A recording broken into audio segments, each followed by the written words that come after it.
Om Swastiastu. Selamat datang di Desa Adat Klecung. Desa Klecung ini terletak sekitar 10 km sebelah barat dari Pura Tanah Lot, salah satu destinasi wisata yang sudah terkenal di mancanegara. Untuk ke tempat ini membutuhkan waktu sekitar 45 menit dari destinasi tersebut. Desa Adat Klecung ini merupakan desa yang tempatnya terpencil. Penduduknya hanya sekitar 150 orang kepala keluarga saja.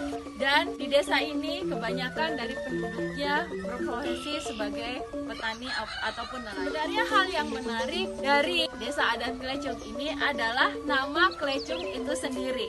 Nama itu tidak biasa terdengar kan oleh kita semuanya, dan memang benar. Kata Klecung berasal dari nama sebuah pohon banyak tumbuh di desa ini sebelumnya. Alkisah diceritakan adalah sebuah pohon Klecung yang sangat besar yang tumbuh di ujung desa ini. Pohon besar ini menjadi tempat bagi banyak hewan untuk bersarang dan tinggal dan merasakan kesejukan alam. Tidak saja burung-burung dan hewan-hewan yang bersarang di pohon itu, tetapi manusia pun, para petani, para pekerja yang kepanasan di tengah terik matahari menyempatkan diri untuk mampir ada berteduh di bawah pohon tersebut. Ketika mereka berteduh, mereka merasakan kesegaran dan kesejukan, sehingga tidak jarang di antara mereka sampai tertidur pulas di bawah pohon tersebut. Nah, pada saat inilah terjadi berbagai macam peristiwa yang supranatural. Mereka mulai bermimpi bertemu dengan makhluk-makhluk aneh ataupun makhluk-makhluk dari kayangan. Sehingga pohon itu sedikit demi sedikit dipercaya mempunyai kesakralan. Karena pohon ini dianggap sakral, maka beberapa orang mulai datang untuk bersembahyang di bawah pohon tersebut. Mereka datang untuk meminta keselamatan, untuk meminta rezeki, maupun meminta kesembuhan. Dan benar, beberapa dari mereka mengatakan bahwa ketika mereka meminta permohonan mereka di bawah pohon tersebut, mereka mendapatkan apa yang mereka inginkan. Berita itu mulai tersebar dari mulut ke mulut, dari satu orang kepada orang yang lain. Sehingga semakin banyak orang yang datang untuk bersembahyang di bawah pohon tersebut. Area di bawah pohon tersebut menjadi sangat sempit dengan bertambahnya orang yang datang ke sana. Orang-orang yang datang bersembahyang tidak hanya kemudian datang sembahyang saja, tetapi mereka mulai membangun pondokan-pondokan untuk mereka boleh beristirahat sementara dan kembali melanjutkan ritual mereka. Lama-kelamaan dari pondokan ubah. Mereka mulai tinggal, menetap, membuka lahan. Mereka mulai tinggal dan menetap di sekitar pohon Klecung tersebut. Hingga ketika beberapa orang lain dari luar daerah mulai bertanya kepada mereka, "Kamu tinggal di mana?"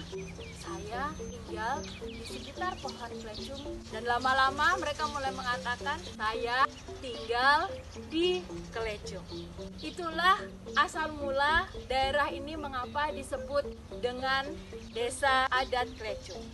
Di sisi lain, bagaimana keadaan pohon Klecung tersebut? Pohon yang disakralkan. Diceritakan ketika semakin banyak orang datang, semakin banyak orang berbondong-bondong, tidak cukuplah tempat di area pohon tersebut untuk mengakomodasi mereka yang ingin bersembahyang.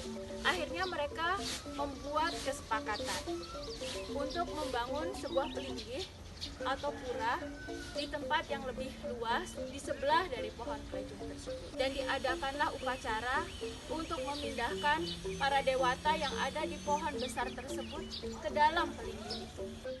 Namun ada satu keajaiban terjadi. Segera setelah upacara pemindahan dewata dilakukan dari pohon Klecung yang besar itu ke pura, maka secara berlahan-lahan pohon Klecung yang besar tersebut menjadi layu dan lama-lama menjadi kering.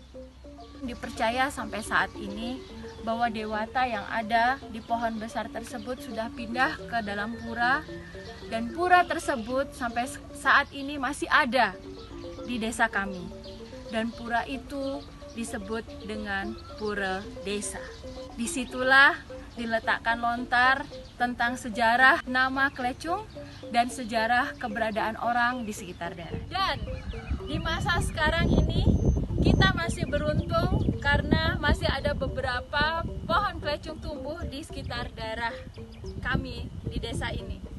Jadi meskipun pohon ini menjadi pohon yang langka dan kuno, pohon ini masih bisa tetap bertahan di daerah kami meskipun kita harus bekerja keras untuk melestarikannya. Mungkin kalian bertanya-tanya, pohon Klecung itu kayak apa sih? Dan ini dia. Pohon Klecung ini berdaun agak memanjang dan buahnya nampak seperti buah manggis. Yang ada sekarang ini buahnya masih berwarna hijau. Nanti kalau sudah matang akan berubah menjadi warna orange kecoklatan. Rasanya manis. Cuma sayangnya untuk membudidayakan pohon Klecung ini diperlukan treatment khusus dan tidak mudah. Namun kedepannya kami semua generasi muda ingin melestarikan pohon Klecung ini lebih banyak lagi tumbuh di daerah kami. Baiklah teman-teman semua, para pejuang pariwisata di seluruh Indonesia, terima kasih sudah menyaksikan video kami dan berharap apa yang kami share bisa menjadi informasi yang menarik bagi kita semuanya. Salam pariwisata.